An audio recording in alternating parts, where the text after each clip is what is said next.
When it comes to the Switch, there are two central points you'll see fans complaining about. First, you've got the system's performance. I'm not going to beat around the bush on that one, you are stuck with it. You can eck out some gains with overclocking if you're comfortable modding your system, but in reality the only way you'll really solve this is by not playing on the Switch in the first place. Say you're fine with the performance though. You know it's not amazing, but hey, this is Nintendo, it never has been. You turn on your console, boot up the almost 11-year-old Mario Kart 8, and watch your cart drift away. Curious, because you're not actually touching the analog stick. The Joy-Cons are an interesting controller that have been the subject of many heated debates. Even looking past the stick's tendency to drift over time, the largely flat nature of them, paired with a relatively compact profile, can make them a nightmare for those with larger hands for longer play sessions. As if to solve a problem of their own design, Nintendo released a Switch Pro controller alongside the system, but that did leave something of a void from those wanting the same portable convenience the Joy-Cons stand out for, in something of a more comfortable form factor.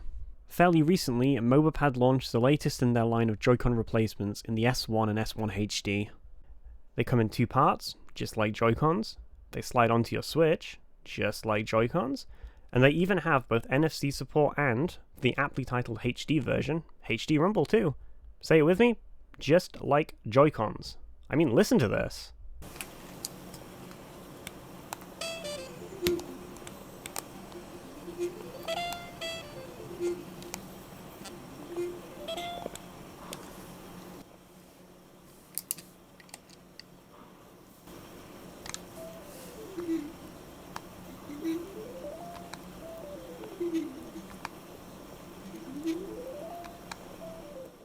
In terms of features, these controls have perfect parity, even allowing for software-level button remapping from the Switch's settings menu.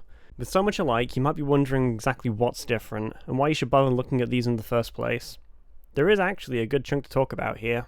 Before getting to that, I will just be transparent and say I didn't buy these. Both the S1 and S1 HD were sent to me by Acnes, a company that acts as a distributor for a few controller brands like 8BitDo, GuliKit, and obviously Mobapad. They do run fairly regular giveaways and reach out to people in their Discord server when needing to test new controllers, so you can check them out in the description if you are interested. I'm not sponsored by them here, but I do appreciate a lot of what they do considering they are on paper basically just a reseller. Back to the controller anyway. To start with the sticks, both feature Hall effect sensors. If you've not run into these before, the gist is that they'll last far longer than the kind of sticks you're used to in official Joy-Cons.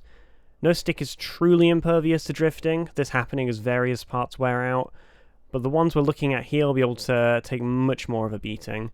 There are better videos out there that I encourage you to seek out if you want a more in-depth explanation of the tech, but the gist is that they're pretty good. Along with the new sensors, these sticks are both slightly taller and feature incredibly smooth rings for the stems to come into contact with as you push them fully in one direction or another. These rings make some extremely satisfying rotations, though I have heard some complaints about analog sticks being too smooth in the past. If you're that kind of person, you might not get on especially well here. I'm certainly not that kind of person though. One small thing to note is that the extra height of the analog sticks can actually be a negative depending on how you choose to abuse the controller. With my Switch Joy-Cons, I use the analog sticks as my input method of choice in Groove Coaster, a pretty fun rhythm game. I interact with the game by pushing the edges of each analog stick down like a button. You'll have to trust me when I say it's a really comfortable way to play, and something like that just isn't possible with the S1. At least not comfortably.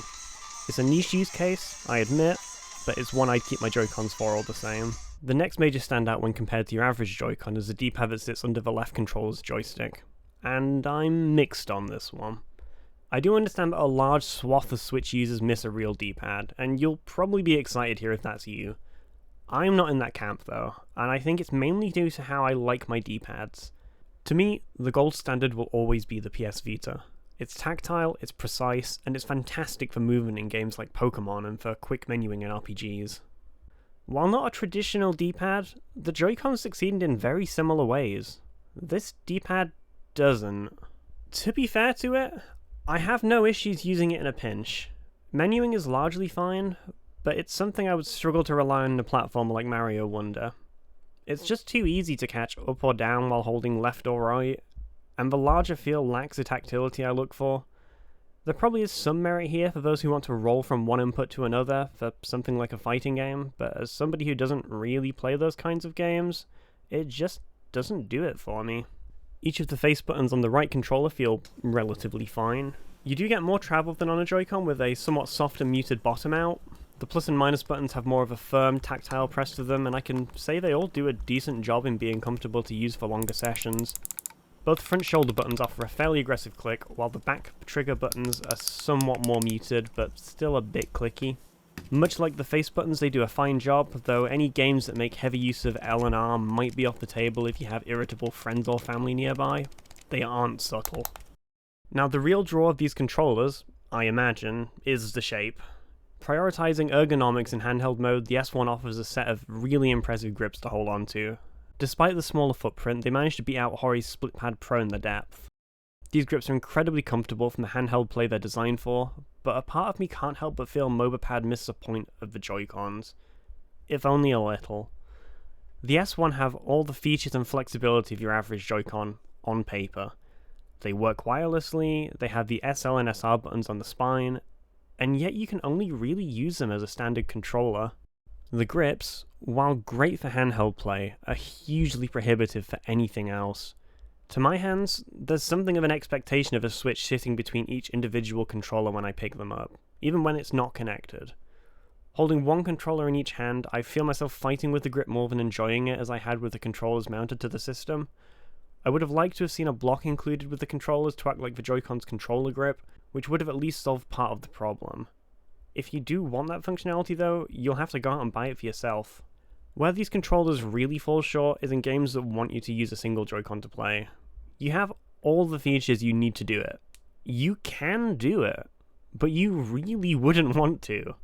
The grips again get in the way here, and the complete lack of buttons on the left controller make it entirely unusable. A minor note I will just tack on here, the grips do actually get in the way when docking the console too, covering the top USB port on both the standard and OLED dock. You still have access to the bottom port, as well as the extra one inside from the standard dock, but I can see this being an annoyance to some. It feels like I've been complaining a lot, but to be fair to Mobapad, how many people are actually wanting to play their games with one Joy-Con? How many people are going to complain about spending another £5 or £10 on a grip for a better wireless experience? Honestly, I can see very few people being the answer to both, especially when they're so well priced to begin with. The S1 is currently selling for £30, with the HD Rumble upgrade being just £6 more. That's the price of a single Joy-Con, if you didn't know. The S1 and S1 HD are controls designed to replace Joy-Cons, and while I don't think they quite manage that in terms of their larger flexibility, I do think they nailed the core experience that the majority of people will be buying them for. They are good controllers, though between the D-pad and lack of flexibility, maybe not the best fit for me.